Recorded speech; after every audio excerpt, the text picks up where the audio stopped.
would forgive, once they would pray for the Imam, Imam would release them and would say that now you are free people, I'm making you free. In the way of Allah, I'm releasing you. But then Imam would not release them only, he would give them a big chunk of money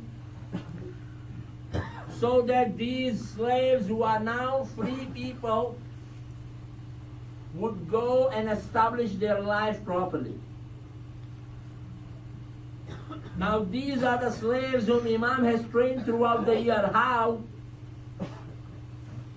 To know someone, to meet in the Imam Bara. You know people, alhamdulillah, we meet in the Imam Bara, we know each other, alhamdulillah, Rabbil Alameen, in the Imam Bara, it's okay.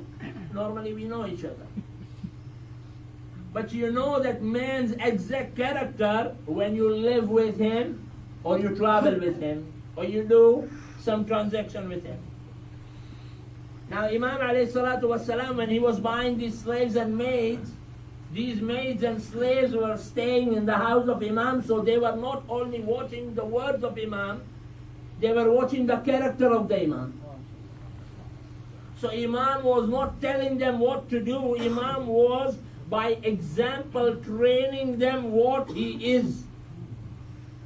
And his azaa, and his ilm, and his knowledge were so impressive that those maids and those slaves who were an outsider, after living with Imam, they were becoming so knowledgeable. And because of the raham and because of the pity which Imam had on them, and an example which you know, and you may have heard, a slave girl brings water for the Imam, and she spills water over the Imam, drops the water over the Imam, Imam's clothes are wet.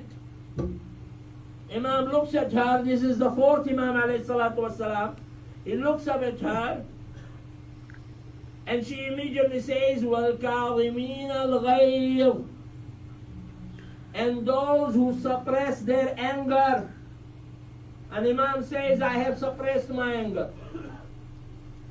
And then the slave, look, the slave is an outsider. She is reciting the ayat of Quran in the right place. You must understand that. This requires training. It doesn't come automatically. It doesn't come in one day. This maid has made a mistake. She knows what ayat to recite to get the right response from the Imam. And she says, وَالْكَاظِمِينَ الْغَيْظِ, Imam says, I have suppressed my anger. وَالْعَافِينَ عَنِ النَّاسِ, and those who forgive people. Imam says, I have forgiven you. And then she continues, وَاللَّهُ يُحِبُّ الْمُحْسِنِينَ, and she completes the ayat, the Almighty Allah loves those who do ihsan. Imam said, go, I have made you free. This is the way how Imam was developing their character. These maids and these slaves were brought in not only from outside, but Imam was building up their character. Not only training them, not only were they becoming more knowledgeable, but they were, at the same time, they knew where to apply the right knowledge. And with this kindness. So these were the maids training and the slaves training which Imam alayhi salatu wasalam was doing. And you should recite Wallahu salawat ala Muhammad wa alihi.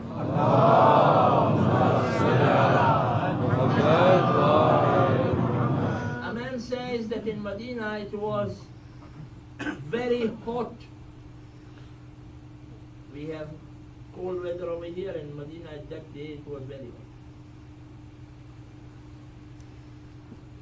The man says that I saw a black slave in the desert. He put his cheek on the earth, like he went into the sajda and placed his cheek on the earth. And I don't know what he said,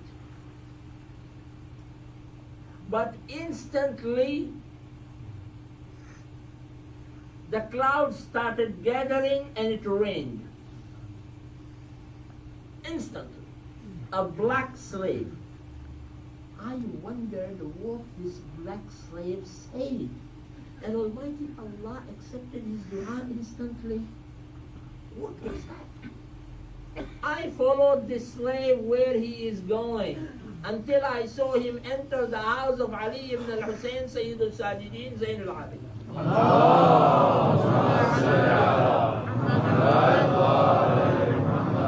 I understood instantly that this was the right place of tarbiyah, and Imam has already taught him the secrets of qada al-haja, of doing the hajat, of begging from Allah in the right way so that the hajat is fulfilled instantly.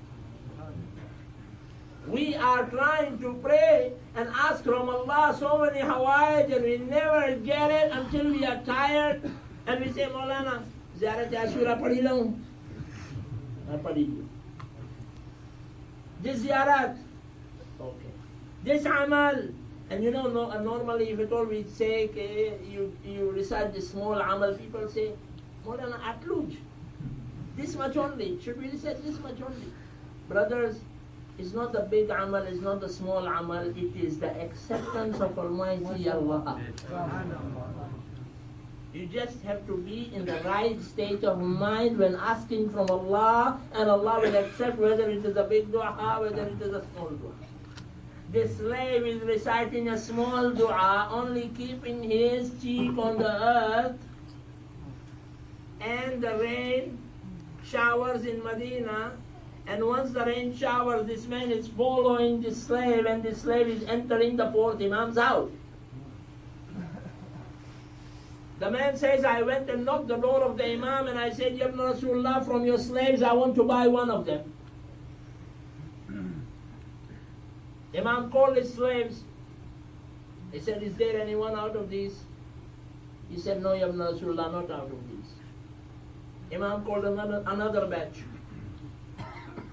Any of these? The man picked up the black slave whom he had seen reciting that dua this morning. Picked him up. He said, Ya Ibn Rasulullah, whatever the price I'm ready to pay, Imam said, I'm giving him to you free.